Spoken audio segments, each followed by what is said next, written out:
இயேசுவில் பிரியமான சகோதர சகோதரிகளே, ஆரோக்கிய அன்னையினுடைய அன்பு பிள்ளைகளே, அனைவரும் சொல்வோம்: இயேசுவுக்கே புகழ், இயேசுவுக்கே புகழ், இயேசுவுக்கே மகிமை, இயேசுவுக்கே மகிமை, இயேசுவுக்கே நன்றி, இயேசுவுக்கே நன்றி, மரியே வாழ்க. மரியே வாழ்க. இயேசுவில் பிரியமானவர்களே, இன்று திருச்சபை நம்முடைய அன்னையினுடைய அமல உற்பவ பெருவிழாவை கொண்டாடுகிறது. எனவே உங்கள் அனைவருக்கும் இந்த திருவிழா வாழ்த்துக்களை அன்போடு தெரிவித்துக் கொள்கின்றேன். கன்னிமரியாவினுடைய அமல உற்பவம் என்பது ஒரு விசுவாச கோட்பாடு. இது ஒரு விசுவாச கோட்பாடு. 1854ஆம் ஆண்டு டிசம்பர் 8ஆம் நாள் அப்போது திருத்தந்தையாக இருந்த 9ஆம் பத்திநாதர் கன்னிமரி அமல உற்பவி என்ற இந்த ஒரு விசுவாச கோட்பாட்டை அதிகாரப்பூர்வமாக அறிவிக்கின்றார். இந்த விசுவாச கோட்பாட்டை அறிவித்த 4 ஆண்டுகளுக்கு பிறகு லூர்து கெபியில் அன்னை காட்சி கொடுத்து நாமே அமல உற்பவம் என்று அதை உறுதிப்படுத்துகின்றார்.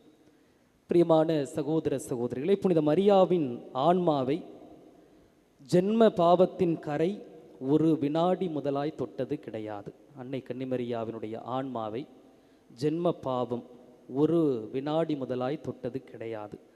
அவள் உற்பவித்த முதல் வினாடியிலிருந்து கடவுளுடைய அருள் வரங்களால் அன்னை கன்னிமரியால் நிரப்பப்பட்டிருந்தாள். அவள் உற்பவித்த அந்த வினாடியிலிருந்து அன்னை கன்னிமரியால் கடவுளுடைய அனைத்து வரங்களாலும் நிரப்பப்பட்டிருந்தார். கடவுளுடைய அன்னையாக வேண்டியவருடைய ஆன்மா இவ்விதம் தூய்மையாக இருப்பது முற்றிலும் நியாயமே.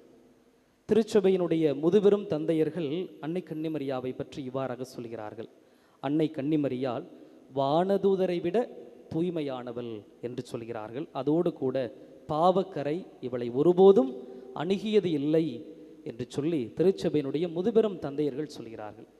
புனித பெனபுந்தூர் இவ்வாறாக சொல்கின்றார்: இறைவன் விரும்பியிருந்தால்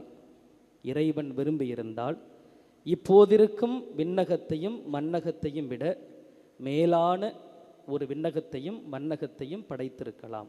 பெனபுந்தூர் இவ்வாறாக சொல்கிறார்: இறைவன் விரும்பியிருந்தால் இப்பொழுது இருக்கும் விண்ணகத்தையும் மன்னகத்தையும் விட மேலான ஒரு விண்ணகத்தையும் மன்னகத்தையும் படைத்திருக்கலாம்.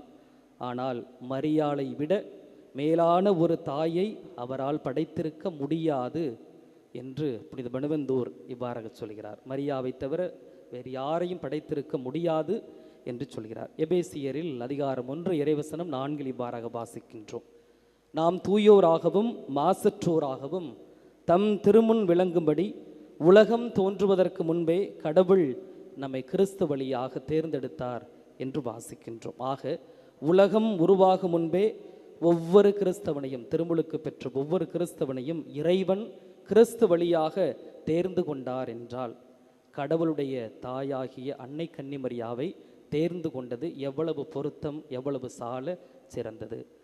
அந்த திருவிழாவைத்தான் இன்று நாம் கொண்டாடுகின்றோம். அருள்மிக பெற்ற மரியே வாழ்க என்று வானதூதர் முன்னறிவித்தது என்றும் எப்பொழுதும் இந்த அன்னைக்கு பொருந்தும். பாவமில்லாமல் உற்பவித்தால் நம்மையும் அந்த நிலைக்கு அழைக்கின்றார். தூய வாழ்வு வாழ, புனித வாழ்வு வாழ அந்த அன்னை கன்னிமரியால் அழைக்கின்றார். இன்று நீங்களும் நானும் செய்த புண்ணியம் இந்த திருவிழாவிலே இன்று அன்னை காட்சி கொடுத்த இந்த இடத்தில் நாம் திருப்பலி பார்த்து கொண்டிருக்கின்றோம். திருமுழுக்கின் வழியாக ஒவ்வொரு கிறிஸ்தவனும் அழைக்கப்பட்டிருக்கின்றோம். திருமுழுக்கிலே நம்முடைய ஜென்ம பாவம் கழுவி போக்கப்படுகின்றது. ஆனால் மனித பலகீனத்தால் நாம் தவறுகின்றோம். தவறுவது தவறு கிடையாது, ஆனால் தவறி அதிலே வீழ்ந்து கிடப்பதுதான் தவறு. நீங்களும் நானும் சிறு பிள்ளையாக இருக்கின்ற பொழுது, திருமுழுக்கு கொடுக்கின்ற பொழுது நம்முடைய பெற்றோரும் நம்முடைய ஞான தாய் தந்தையரும் நம்முடைய ஆன்மாவிற்கு பொறுப்பெடுத்து கொண்டார்கள். நாம் அப்பொழுது சிறு பிள்ளையாக இருந்தோம். ஆனால் இப்பொழுது நாம் வளர்ந்து விட்டோம். எல்லாம் நன்றாக தெரியும். எனவே நம்முடைய ஆன்மாவிற்கு நாம் தான் பொறுப்பெடுத்து கொள்ள வேண்டும். தனிப்பட்ட முறையில் ஒவ்வொரு கிறிஸ்தவனும் ஒவ்வொரு கிறிஸ்தவளும் இந்த ஆன்மாவிற்கு, உங்களுடைய ஆன்மாவிற்கு நீங்கள்தான் பொறுப்பெடுத்து கொள்ள வேண்டும். அன்னையை நாடி தேடி ஓடி வந்திருக்கின்றீர்கள். முழங்கால் படியிட்டு கைகளை விரித்து அன்னையே உம்மை தேடி வந்திருக்கிறோம் என்று சொல்லி வேண்டுதலை மட்டும் வைத்துவிட்டு அந்த அன்னையிடம் செல்லாமல், அன்னையே உம்மை போல நானும் மாசு மறுவற்றவளாக உம்முடைய பிள்ளையாக நான் வாழ வேண்டும் என்று சொல்லி புனிதத்திலும் தூய்மையிலும் வாழ இந்த ஆரோக்கிய அன்னையிடம் வர வேண்டி ஜெபிப்போம். ஆமென்.